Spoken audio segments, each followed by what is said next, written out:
Okay, so I normally hate these types of YouTube videos or podcasts where people say, stop too much screen time once and for all, as if they're going to have the solution for such a complicated problem. But I have spent years focused on this in my personal life, and I truly believe I have found a way to end my destructive screen time once and for all. So I would love to share with you what I have found. This is a follow-up to an episode that I did called Change Your Relationship with Technology, but that focused more on why it matters so much to change these, more like philosophically how to approach this, but this is more tangible. And if you have tried stuff like grayscale and putting a rubber band around your phone, so you have to take the rubber band off and ask why you're using it. And if none of that stuff worked, if even screen time limits on your phone haven't worked because you know that password and you can just put it in when you want to get back on Instagram, this episode is for you. Welcome to Immersion, 30 minutes beneath the surface. Here, we apply psychology and philosophy to find meaning in the modern world. Let's dive in. So we're going to break this down into 4 separate components. The first one is creating friction, and you might feel as though you've done this before too. For instance, the one we just talked about, where you put in an app limit through your iPhone, and then you go on Instagram, you hit the app limit, and then it kicks you out. But if you're anything like me, that takes about 5 seconds to just put in the password and get back on the app. So it really wasn't that much of a deterrent. If we're going to be creating friction to make it harder to do the things that you want to be doing less of, then it needs to be actual friction. It needs to make it difficult for you to do those things. So we're talking about lockboxes. We're talking about actual blockers for certain websites. Now, it is important to remember that no matter what you're doing, for the most part, with very few exceptions, you can undo these things. Unless you've paid someone to literally stand over you and slap your computer shut if you're not doing what you want to do, most of these things you can undo. Or I think I've heard of some people that know how to code using these different websites and then changing the code so that they can't put in a password when they want to get around it. But for the most part, we want to create the amount of friction that at least makes it harder for you so that you really have to stop and ask, wait, do I want to be doing this? Or it just makes it so annoying that you don't feel like it anymore. Because half the time that we do something like check our text or email in the middle of the day, we don't really get that much from it.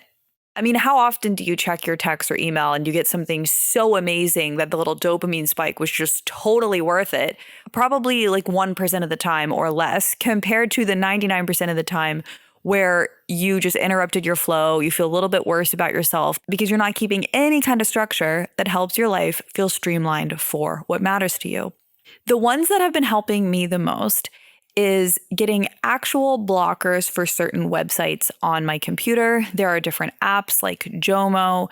There are some that actually have more control over your computer, like self-control. I remember using that in college. I don't really want to give an app that much control over my computer at this phase, but that is something that you can look into. And yes, again, similar to the screen time limits earlier, you can put in a code, but I think that there's also a certain novelty aspect when you install a new limit or a new app. There is a fresh start effect of, oh, wow, I have this thing and I can choose to honor it, compared to, at least for me, part of the reason I would always put in the combination in my iPhone so much for screen time limits there is because I was so used to doing it that I almost wasn't even noticing myself do it anymore.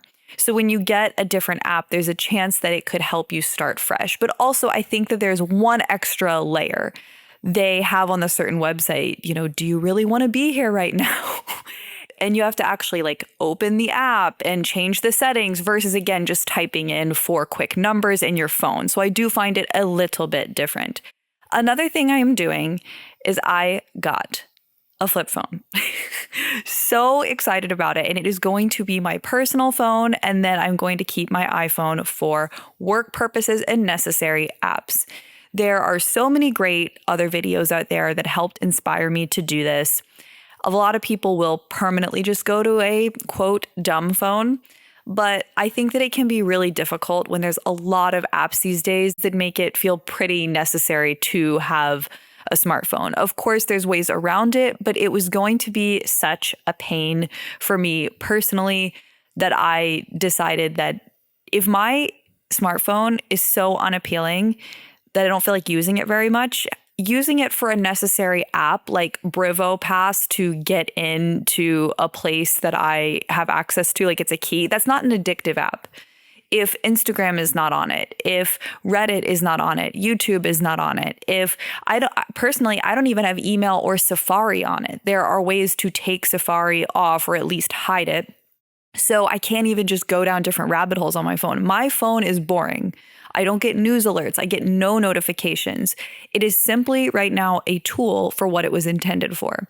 I do allow podcasts, audiobooks, music, because these are things that I usually multitask with. So for instance, if I'm procrastinating on doing laundry, I actually find it a net gain to put on a podcast and do the laundry with that on, which brings me to another point, which is we need to evaluate how we're using tech, and for each aspect, ask, is this making my life better or worse? I think sometimes we can get in a frame of mind where we try to reduce all tech. But if a certain aspect is making your life better, there's no problem with it. But I'm getting ahead of myself here a little bit, so let me finish up the friction aspect. I have a lockbox with a literal lock in my apartment where I will put my phone at certain times. Actually, for the holidays this past year, I had asked for that for Christmas, which was a unplug box. I believe it was from Etsy or something. It's beautiful, it's wooden, and then it has a lock on it. But there are other types. If you want even a little bit more friction, I believe there's some that lock for a set amount of time and won't open until that time is over. And of course, there are tools like the brick or other types of software and hardware that you can use. But the idea is asking, what are the ways that I'm using technology that I don't want to be?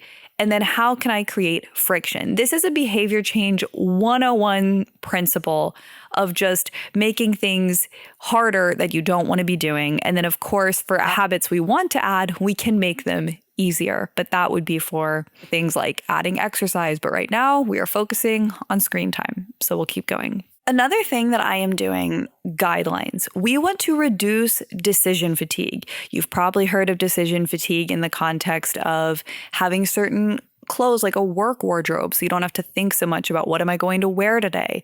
With tech, if you are constantly saying, I want to reduce screen time, when should I use my phone? Oh no, I just used my phone too long. Oopsie. That is not going to fly. We want to have guidelines so that you don't even have to question when and in what capacities you are using your phone and laptop. And I do want to touch on the laptop because often we talk about screen time and I feel like scrolling and phones gets so much press, but I personally waste more time on my laptop because my phone is already pretty unappealing. But I am prone to curiosity, rabbit holes, Reddit dives. That is my struggle. It's really important to do an inventory and ask, what is your specific struggle? And then troubleshoot specific to that. What I'm sharing here is what works for me. But if you personally have issues with the news or Netflix or gaming, you need to find what is the root cause of that and what can you do to make that change? So for instance, if someone is gaming more than they want to, is it because it's more of like a neurobiology addiction and they need to seek some help for that? Is it because they don't have enough exciting things going on in their life? So it feels like the only fulfilling challenge or community that they have access to? Is it because they're not really sure what they want to be doing in life, so they feel like they're lacking purpose, and then succeeding at the game gives them that? That's kind of tied to the last one. But no matter what your problem area is, and again, problem is subjective, we're asking, is this making your life better or worse, to use it to the extent that you are? And then we're making changes. So we make these rules around that. For instance, one thing that's kind of, I don't know if I would say this is embarrassing, but it seems silly to me. The thing that I would really struggle with most is texting, because I haven't had social media on my phone, I think, since like 2016. I just download it to post and then maybe see what a couple friends have posted. If I happen to be on there, I use it more for work and then I just delete it. Of course, I'll respond to DMs or something when I'm on, but generally I do most of that once a week from a desktop. It's just not my main thing I struggle with. But because I am a strength coach for my work, I often am coordinating with clients. And if I'm about to leave the house and I don't know if someone's canceled and I shouldn't be leaving the house, I will often check my texts.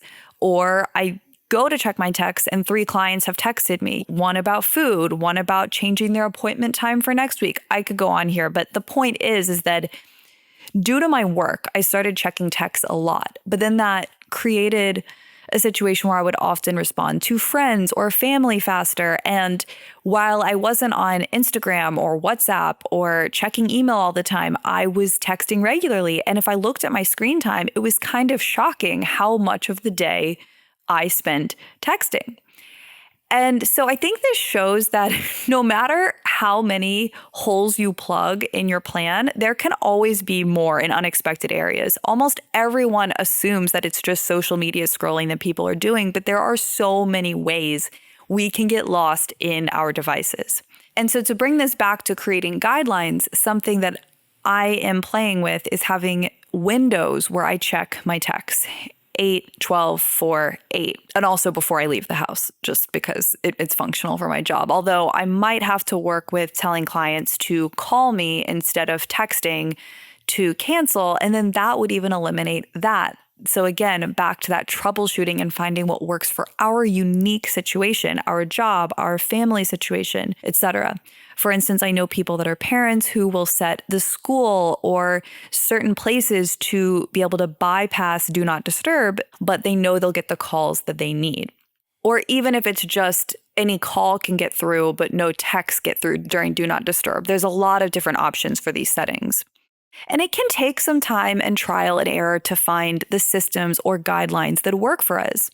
For instance, if you don't want to be getting news alerts regularly, do you batch this and twice a week you look at a couple newsletters you're subscribed to?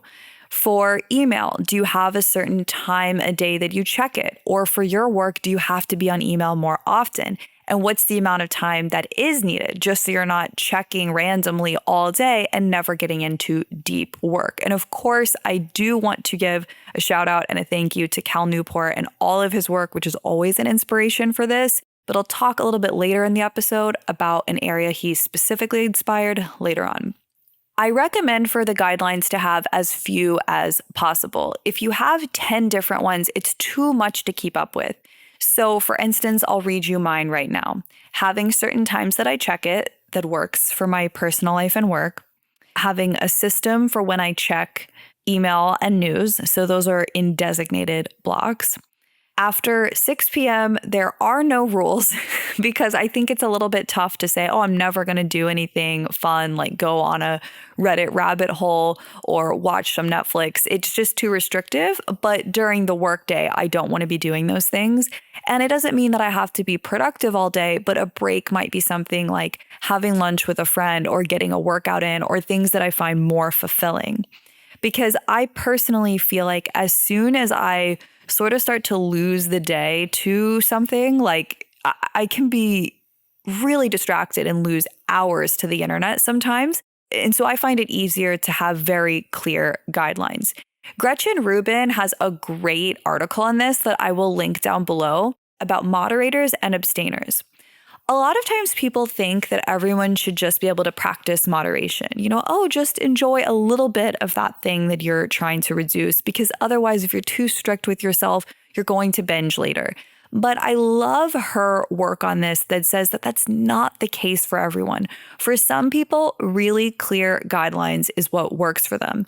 And I think for things like technology, it already is a slippery slope because we can't completely abstain because it's so integrated in our lives. So having these clear guidelines is at least what helps me personally. But I also have a bit more of this personality type, like when it came to alcohol or caffeine or other changes in my life, being a little bit more cut and dry was way more helpful for me than just try to do it a bit less. But everyone's different. So you could check that out if you are curious where you fall in that dichotomy between abstaining and moderating. And one rule I didn't talk about here is whenever you slip up from your guidelines list, instead of guilt, just get back on track because we're forming a new habit. It's hard. It takes a long time. It's not true that it takes 3 weeks to form a habit or whatever simplified thing you've heard. It's really nuanced. So every time you slip up, when you come to, I almost think of it as come to or snapping out of the fog where we notice, oh, I'm not doing what I said I was going to do. Just immediately pivot back then when you notice. No guilt necessary. And like we talked about, a lot of this will need to be figured out as you go. For instance, what about looking up something really quick that you need to for what you're working on? Where does that go? Do you write it in a notebook and then look it up later? Or do you look it up really quick and get back to work? So I think that a lot of times, again, we need to find what works for us. And just every time you have a new policy that you think is working or you want to try, add it to your guidelines list. And then this will get updated over time. Okay, so another aspect, and this is where I do want to give Cal Newport a thank you, is the idea of creating a meaningful life and adding purposeful leisure and caring about, what he basically calls the deep life, because it's really, really hard to just reduce screen time for the sake of reducing screen time or because it's important. We need to be moving towards something that matters to us, and we need to be filling our life with these things. If you imagine someone who's 25, maybe they live in a moderately big city, and they go to a corporate job and then come home every day, it's going to be really hard to not just spend the next 4 to 5 hours before bed on YouTube, on Netflix, and scrolling social media. Because what else are they going to do? I mean, they could meditate, they could read a physical book, but I think they're going to be a lot less likely to turn to these things if they are meeting up with friends or in a sports league or pursuing some type of art in their free time or getting into cooking. Not everything has to be out. Maybe they just want to find a new recipe once a week and do that on Sunday evenings, but creating a really fulfilling life. This also is connected to the idea of, do you find it easier to move towards things or move away from things? And if you're someone that finds it easier to move towards things, this will help. But it's also about the idea of a lot of us are lonely, a lot of us are seeking fulfillment. And when we don't have that in our lives, we go for the quick, easy fix. And that is only natural. We're trying to meet a need. So how can we meet it in a more effective way is something we want to be keeping top of mind and pursuing. And this is really connected to the idea of why are we making this change in the first place? I won't reiterate all of this because that was the main thesis of the last episode that I did link in the description. But the main thing I talk about there is that it's absolutely wild that many of us will waste years and years collectively of our lives to internet rabbit holes, to social media feeds that we don't even value. I find it mind-boggling, and I know that other people do too. Tons of people talk about this, think about this, write about this. But if we just get on ourselves, I don't think it solves the root problem. So instead, asking what kind of a life do I want to move towards? And why does this matter? Like your deepest why, whether it's wanting to be present for your kids, whether it's wanting to make a difference in the world, whether it's an art form that you want to pursue mastering the craft for. There are just so many compelling reasons, and it's important to find the ones that cut to your core. You will know you found it when it deeply moves you and you know you need to make the change for that reason. Now, that is not enough. I think we need the friction. I think we need the scheduled activities away from it. I think we need hard guidelines. Okay, we're almost done. We have one more section after this, but before that, I want to speak a little bit more about your why, your compelling reason, your purpose, your reason that getting off of your screen matters. If you feel like you don't know how to think about the idea of purpose and meaning, and it just feels a bit too abstract, lofty, detached from your life, I do have an episode on finding and creating meaning, and I will link that down below. I realize I'm plugging a lot of other episodes. I really try to only do that when it's relevant, but I think that a lot of people struggle with the idea of purpose. So potentially check that out. So the last step is go analog where you can. I think I used to underestimate this because I thought, why does it matter if I use a paper planner or a notebook that I carry around? Why can't I just drop my notes in the Google Doc? Why can't I just use the calendar in my phone because it's so much easier? And of course we can. There are so many apps that make our lives easier and better, and we should keep using, of course, if we decide that they make our life net better. But the problem is that once we go into that digital land for one reason or another, it's so hard to catch ourselves from falling down this like metaphorical cliff and just, oh, I tapped the screen to check the time, but then I saw a notification. So then I started responding to my text. And then after that, I ended up getting a notification for this other thing that I ended up wanting to respond to. And so even if you have good willpower, maybe you've already turned off notifications, but you go in to check the weather and then you can't help yourself. You're like me, you get really curious and you want to check your texts. So if we just go into that digital land less often, it really reduces temptation and the pull. So for instance, I'm going to try using a paper planner. That one's new just because of the nature of my work. I have so many appointments a week. I get really worried about dropping the ball, but a friend of mine is inspiring me. I'll let you all know how that change goes. But for instance, I do try to wear a physical watch often, and that limits pickups. Having a notepad on you to jot down ideas, but then also having a sort time at the end of the day so that those notes actually end up in the right place. Maybe that right place is somewhere on your computer, in a Google Doc or in your calendar or in a reminders app. There's nothing wrong with using it. It's just a matter of how often are you picking up your phone and for what purpose. And so if you do not have the step of putting it where it needs to go later, of course, you're not going to stick to the notepad method. And I have an episode called How to Organize Your Mind. If you are curious about where to put information and then what to do with it later, you can find that in the description below. I'll put that there too. The analog step can actually be pretty fun and pretty fulfilling. I think that a lot of people enjoy this, whether it is getting a watch, whether it is getting a separate alarm clock, whether it is using a planner. I think a lot of people are craving this. I've noticed Gen Z and some younger people really enjoying pen and paper writing, and at least the people I know. But I think that it can be kind of a fun step. It doesn't have to be a limiting thing. Like, can you find a cute notepad? Can you start using your library and getting physical books and then returning them so that you're not reading them on your phone? Again, there's nothing wrong with it, but it's just going to be getting us off our devices more and more. I think I saw a video where someone even got a separate camera to use instead of their phone's camera, which is really neat. So if you guys are interested, I can do a part 3 follow-up down the line to let you know how some of these changes are going once I've done them for a while, because some of them are new. And that would be, I guess, a part 3 on changing our relationship with technology. If you want to after this, you can go back to part 1. But I think even if you just listened to this one and implemented the changes, you would see some results, because it's really about the ideas. Add friction, create guidelines for yourself so that it's clear. Think about why you're using it. Think about what makes your life better or worse.